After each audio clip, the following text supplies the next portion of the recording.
Salam dan salam jumpa kembali dalam kasih dan anugerah dari Tuhan kita Yesus Kristus. Saya berharap Bapak, Ibu, dan saudara sekalian tetap dalam keadaan sehat, kuat, dan bersemangat memuliakan Tuhan. Saya mengajak kita untuk merenungkan satu bagian firman Tuhan pada hari ini. Namun sebelumnya kita berdoa. Marilah kita berdoa. Maha besar Allah yang di surga, Allah yang kami puji dan kami sembah dalam nama Yesus.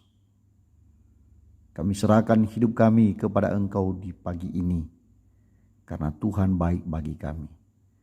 Terima kasih untuk anugerah-Mu. Terima kasih untuk cinta-Mu. Demi nama Tuhan Yesus, kami bersyukur di pagi ini. Amin.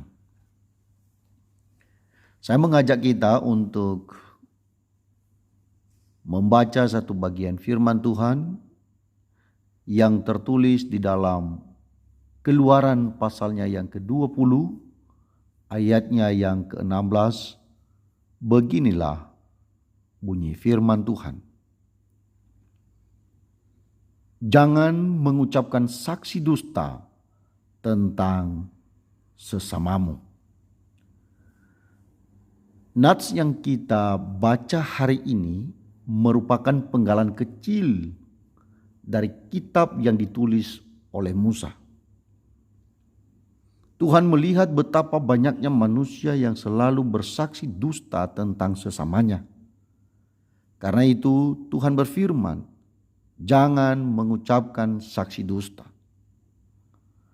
Saya sendiri menduga bahwa orang yang bersaksi dusta ini akan terus ada sampai bumi lenyap.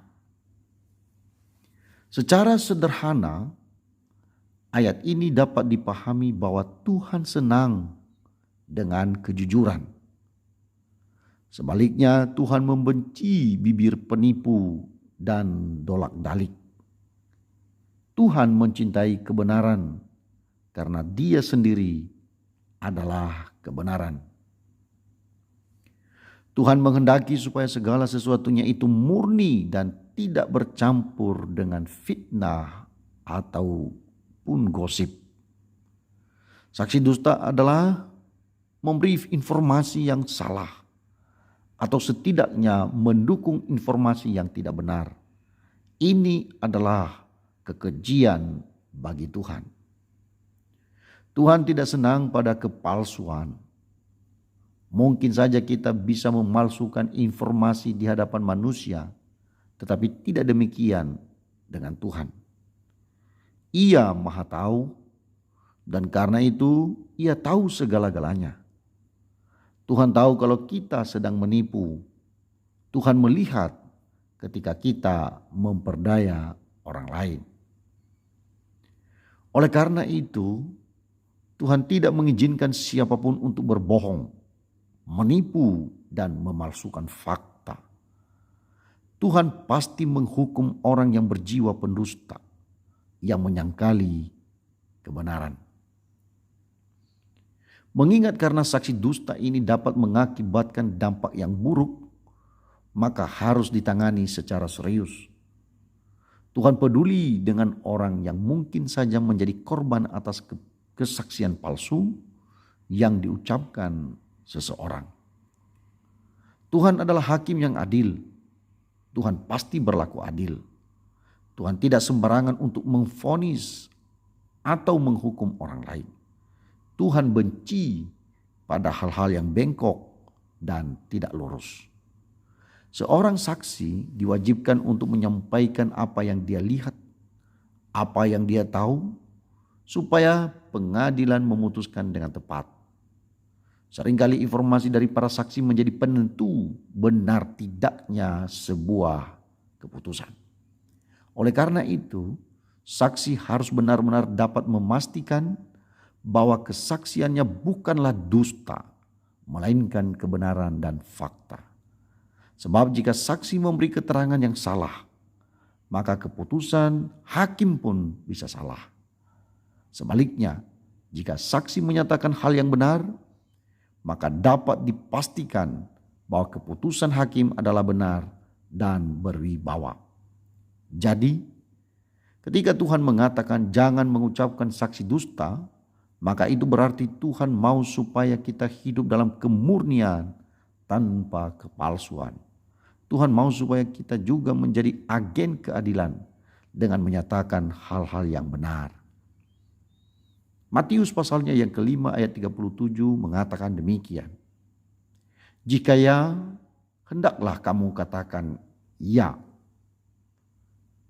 Jika tidak, hendaklah kamu katakan tidak. Apa yang lebih daripada itu berasal dari si jahat. Mari mulai hari ini kita berhenti berdusta. Kita berhenti memberi informasi palsu. Kita berhenti mencintai hoax. Marilah kita nyatakan kebenaran sehingga dunia ini merasakan keadilan. Ingat, Tuhan kita adalah Tuhan yang adil. Jika kita salah, maka Dia juga akan menghukum kita secara adil. Jika kita benar, maka Dia juga akan melimpahkan berkat-Nya bagi kita. Stop dusta, stop kepalsuan. Hiduplah dalam kemurnian, hiduplah dalam keadilan. Tuhan Yesus memberkati kita sekalian. Amin. Marilah kita berdoa. Kembali kami naikkan pujian dan syukur bagi-Mu Tuhan. Karena Engkau sudah menolong, memberkati dan menyertai kami hingga sekarang ini. Kiranya firman-Mu yang kami renungkan di pagi ini menolong kami untuk bersemangat hidup dalam kemurnian, hidup dalam keadilan. Kami berhenti untuk berdusta, tapi kami akan terus berbicara tentang kebenaran karena Tuhan adalah kebenaran itu sendiri. Terpuji nama-Mu Tuhan selama-lamanya. Kami mengasihi Engkau. Dalam nama Yesus kami berdoa dan memohon. Amin.